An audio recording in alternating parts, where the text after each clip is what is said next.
Владимир Владимирович Путин.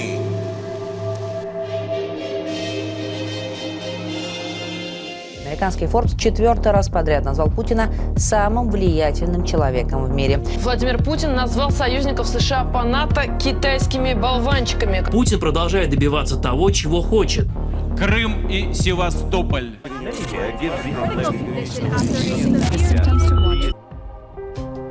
Президент Российской Федерации Владимир Путин, как и любой политик, не избежал участи быть подвергнутым критике и весьма немалой. И все же, заслуги главы российского государства признаны во всем мире, и это факт. Даже скупые на похвалы западные политики и СМИ зачастую признают очевидные успехи России и ее лидера. Интересно отметить 10 достижений Владимира Путина, которые признали на Западе как решающие в истории современной России.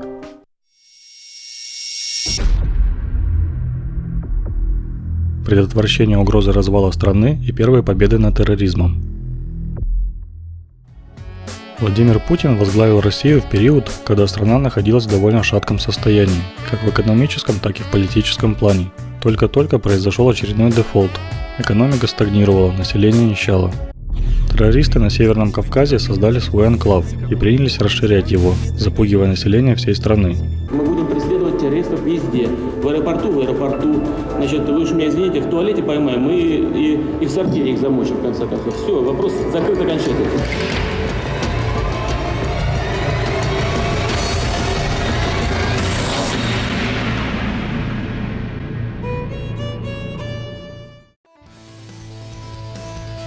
Жесткий порядок, который навел новый глава государства, выразился в уничтожении бандитского подполья в Чечне, восстановлении органов государственной власти, а также проведении масштабной территориально-административной реформы, когда заново выстроенная схема взаимодействия центра и регионов показала свою эффективность. Цитирую. «Запад не может простить Владимиру Путину возрождение страны», считает французское издание «Бульвар Вольтер». Именно возвращение к русским ценностям как средству решения проблем раздражает и США, и ЕС.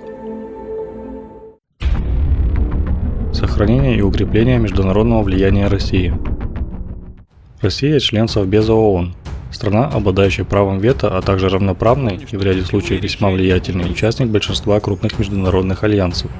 Кроме того, при Владимире Путине были созданы и эффективно действуют альтернативные западным структурам союзы, например, ШОС, ОДКБ, развивается экономическая интеграция на основе Евразес, увеличивается роль БРИКС.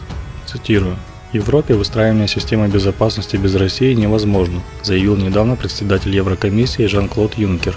Именно поэтому Евросоюз должен относиться к Российской Федерации как к равному партнеру.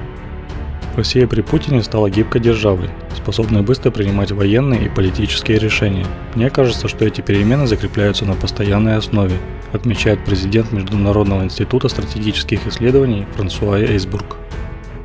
Мягкая сила по-прежнему остается силой, и когда она направляется таким стратегом, как Путин, то способна повлиять на правительство и негосударственные субъекты таким образом, что наделит Россию властными полномочиями, которыми она никогда не обладала прежде, подчеркивает в своей статье вашингтонский таблоид The Herald, специализирующийся на новостях Конгресса США и политических кампаниях. Противостояние цветным революциям. Владимир Путин не дал разразиться в России общегосударственному хаосу по сценарию оранжевых революций.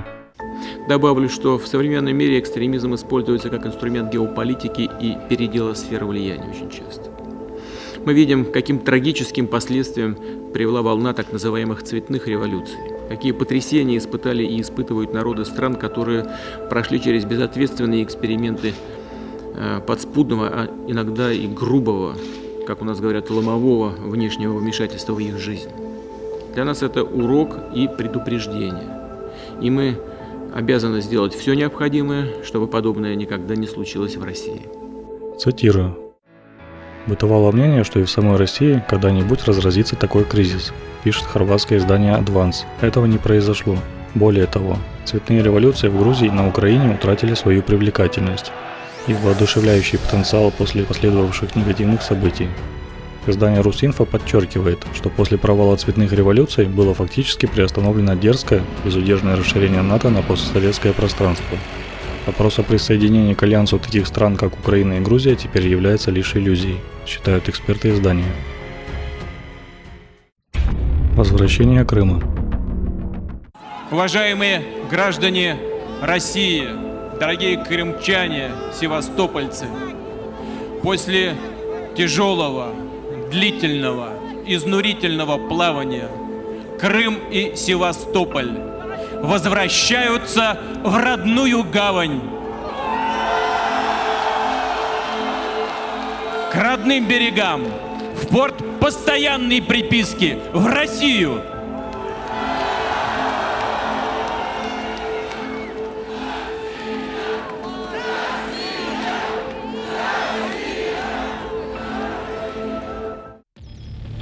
В марте 2014 года к родному причалу после долгого плавания вернулись Крым и Севастополь. Под зубовный скрежет киевских политиков Запад воздает должное блестяще реализованному сценарию, позволившему мирно и бескровно обеспечить волеизъявление крымчан, пожелавших связать свое будущее с Россией. Путин воспользовался моментом и вернул родной стране несправедливо оторвнутую территорию Крыма, пишет упомянутое издание «Адванс». Несправедливая передача Крыма Украине в 1954 году ушла в прошлое, и знаменитый полуостров вернулся России к восторгу местного населения. Таким образом, народ Крыма получил защиту от украинских националистов, а Россия заняла стратегически чрезвычайно важный регион на Черном море. Возвращение Крыма стало и триумфом обновленных российских вооруженных сил, доказавших свое умение действовать не числом, а умением, а еще и добротой и вежливостью. Армия России умело использовала военную тактику 21 века, считает бывший командующий силами НАТО в Европе, отставной адмирал Джеймс Тавридис. Залогом успешной кампании в Крыму было умело комбинированные приемы кибервойны, активной информационной поддержки и хорошей выучки войск. И это факт. Возрождение армии и флота. Северный полюс наш. Есть, брат! Пошла!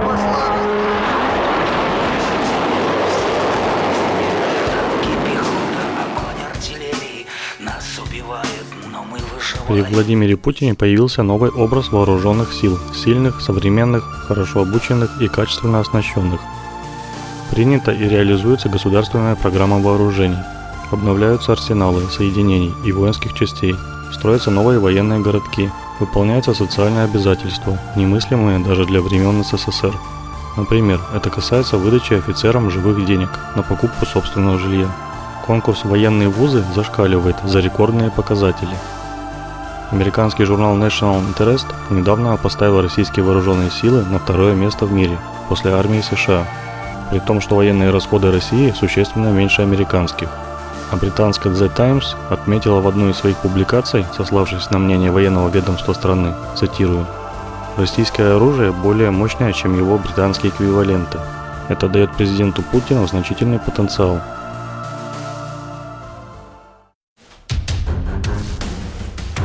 Ликвидация терроризма в Сирии. На сегодня почти 90% сирийской территории очищено от ИГИЛ, организации, запрещенной в Российской Федерации. Россия умело применила в разрешении сирийского кризиса весь свой инструментарий, от военной кампании до серьезных политических усилий. Роль нашей страны в разрешении противостояния в Сирии и избавлении этой страны и всего региона от террористической угрозы признана во всем мире. Британский консервативный журнал The Spectator не так давно подвел итоги операции, которую российские ВКС провели против террористов. Цитирую: «Путин своими действиями резко отличается от клоунов из ЕС и ненадежного дяди Сэма», отмечается в статье издания. Президент России, подобно прославленному русскому полководцу Кутузову, избежал риска увязнуть в Сирии и вышел из этого болота с максимальными результатами. Путин ведет себя гораздо смелее западных лидеров. Европейские и американские лидеры всячески пытались выставить Россию дутой величиной, однако в итоге сами оказались смешными. Путин с самого начала верно оценил ситуацию в Сирии, написал The Spectator. Простые сирийцы привыкли жить в либеральной и разнообразной культуре. Большая часть сирийского населения с тревогой наблюдала за тем, как их страна превращается в ваххабитскую теократию. Со словами «хочу вам представить людей, которые сыграли решающую роль в спасении Сирии». Так что, конечно, он кого-то знает лично, кого-то не знает, но знает, и он мне сегодня об этом сказал в ходе наших переговоров, что благодаря усилиям российской армии Сирия спасена как государство, многое сделано для стабилизации ситуации в Сирии. Ну и, надеюсь, в самое ближайшее время мы поставим точку, окончательную точку в борьбе с терроризмом в Сирии. Хотя понятно, что очаги еще будут, они еще будут возникать, потому что проблем хватает с терроризмом и в мире, и на Ближнем Востоке, и в Сирии в том числе.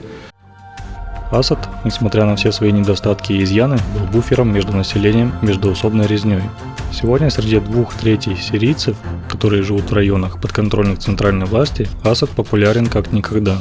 А Путин для этих людей настоящий герой. И хоть, конечно, до полного мира в Сирии еще далеко, но то, что уже сделано российским президентом, восхищает. В то же время вызывает сильное раздражение Запада, и это факт. Победа в санкционном противостоянии. Нынешний экономический ультиматум, объявленный Западом, не поставил Россию на колени.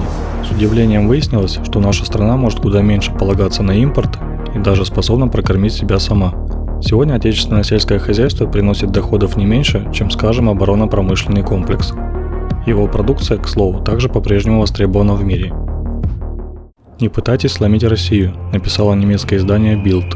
Санкции, а также какие-либо другие политические инструменты не подействуют на страну, жители которой не сдались, миллионами умирая от голода и холода во время Второй мировой войны. Ограничения, которыми Соединенные Штаты пытаются изолировать Россию от остального мира, тотально бессмысленны. Все, кто хоть немного знаком с историей великой страны, понимают этот факт. Ставка на традиционные общечеловеческие ценности, поддержка религиозных конфессий и вероисповеданий. Когда Владимир Путин только пришел к власти, на Западе злобно апеллировали к его прошлому в качестве сотрудника спецслужб. Нет никакого морального сравнения США с путинской Россией. Повторяю, никакого сравнения между этим мясником, бандитом и полковником КГБ и Соединенными Штатами Америки, страной, которую Рейган когда-то назвал «сияющим городом на холме». Россия могла бы быть по-настоящему великой страной, а не той страной, которая запугивает других, полностью зависит от нефти и газа и использует это для давления на соседей. Но Путин выбрал другое, и это прискорбный выбор для России. В числе угроз, которые западные эксперты предвещали России, значилось закручивание гаек в отношении церкви. На деле все оказалось с точностью да наоборот. В стране возрождаются храмы и мечети, строятся новые объекты культа, свободно работают религиозные учебные заведения, представители всех конфессий имеют возможность отмечать праздники и иные события. Многие руководители религиозных объединений входят в состав различных общественных структур. Практикой стало награждение служителей церкви государственными наградами, что, к примеру, во время СССР трудно было представить. На встрече президента России Владимира Путина с Папой Римским Франциском в 2015 году понтифик в знак признания усилий российского лидера в деле установления мира подарил главе российского государства медаль с изображением ангела-миротворца. В декабре 2016 года Владимир Путин в 4-й раз подряд возглавил ежегодный рейтинг издания Forbes «Самые влиятельные люди мира», обогнав других мировых лидеров, в том числе избранного президента США Дональда Трампа, действовавшего на тот момент главу американского государства Барака Обаму, канцлера Германии Ангела Меркель и председателя КНР Си Цзиньпина. Проведение Олимпиады в Сочи, подготовка к футбольному чемпионату 2018 года, становление культа спорта в стране.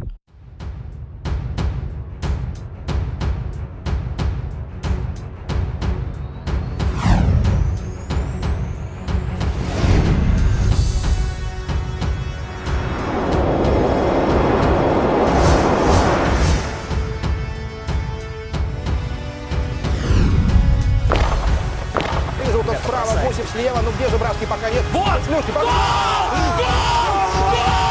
Мы олимпийские чемпионы! Мы впервые за 26 лет олимпийские чемпионы! Наконец-то! Ура! В России после унылых 90-х восстанавливается интерес к спорту. Страна стала организатором целого ряда престижных международных турниров. Активно возрождается юношеский спорт, вернулись нормы знаменитого некогда ГТО. Тон в этом увлечении задает и лично глава государства. Цитирую. «Он отдыхает, как Индиана Джонс», написало немецкое издание Frankfurt Allgemeine о подводной рыбалке Владимира Путина, противопоставив такой вид отдыха каникулам, которые выбирает для себя тот же Дональд Трамп. Например, игра в гольф. Владимир Путин рванул в Сибирь за настоящим мужским отдыхом, написали немецкие журналисты. Корейское агентство Yonhap News отметила, что президент России отлично выглядит без футболки и вспомнила, что он также занимается хоккеем и дзюдо. И даже британское издание Guardian, несмотря на едкий тон статьи, не стало отрицать, что Владимир Путин находится в отличной физической форме. Возвращение российским гражданам уверенности в себе и гордости за свою страну. Процветание и развитие российского народа – главный элемент и основная линия в российской внешней политике, полагают адекватно мыслящие западные эксперты. Для многих американцев популярность Путина – это загадка, потому что они все еще мыслят о России образами времен Холодной войны, пишет редактор издательства Stratfor Джей Огилви. Начало нового дня. Американцы собираются на работу. Телеканалы с утра пораньше привычно напоминают, что есть, чтобы похудеть, как одеваться, тренироваться и как США поставят Россию на место. Be honest with us. He has a huge power. He's one of the most powerful human beings. General standpoint, I guess what I've gathered from media and stories is he's known to be a bad guy. Мы смотрим сейчас сериал о России, очень негатив. Так что у нас сейчас негативные чувства. Какой сериал? Оккупированные. Этот негативный взгляд подпитывался стереотипами западной массовой культуры с ее бесконечными русскими злодеями. Но надо помнить, что к началу нулевых Россия лишилась статуса одной из двух ведущих мировых сверхдержав. В ее экономике царил хаос. Затем бразды правления перешли к Путину, и экономическая ситуация стабилизировалась. В течение следующих лет реальные доходы россиян выросли 7-кратно. При Путине миллионы россиян присоединились к мировому среднему классу. Однако, как считает эксперт, укрепление национального самосознания россиян оказалось связано не только с экономическими успехами. Цитирую. «Главное, что после хаоса и нищеты 90-х, после потери статуса сверхдержавы, жители России смогли вновь гордиться своей страной. И тому, например, показатель «Бессмертный полк» на 9 мая», пишет Stratfor. И это одно из главных достижений Владимира Путина. Ближайшие годы станут решающими для будущего страны. Я подчеркну именно решающими. У нас с вами ясные, понятные, благородные цели. Мы хотим сделать нашу страну яркой, устремленной вперед в будущее, потому что здесь жили наши предки, живем мы, живут наши дети и будут жить наши дети и наши внуки. Мы сделаем все для того, чтобы они были счастливы. Мы сделаем это, да? Конечно, стоит добавить, что санкции Запада нанесли немалый урон во многих сферах, не говоря уже по сути об открытом противостоянии США и России, не только в экономической сфере, но и в других. Вдобавок, Россия постепенно начинает переходить на цифровую экономику, которая, к сожалению, будет ощущаться для многих граждан болезненно. Причина тут проста. Если раньше были приоритетны одни профессии, то сейчас другие. Также стоит не забывать, что территория России огромная, и чтобы поднять всю страну на ноги, понадобится немало времени. На этом сложном пути, конечно, будут и ошибки, и достижения, падения и подъемы, но Россия великая держава с богатой историей и культурой. И какой бы ни был тернистый путь, Россия пройдет этот сложный этап. В мире каждый день происходят события, которые мы можем не замечать, но кто бы что ни говорил, наш век информация – самый ценный товар в мире, после времени, и это уже факт. Также рекомендую подписаться на наш новый проект по ссылке в описании, где будут освещаться не только мировые события, а также последние достижения в области науки, техники, оружия и самых невероятных открытиях во Вселенной, и не только. А с вами был Зефир, и до новых встреч!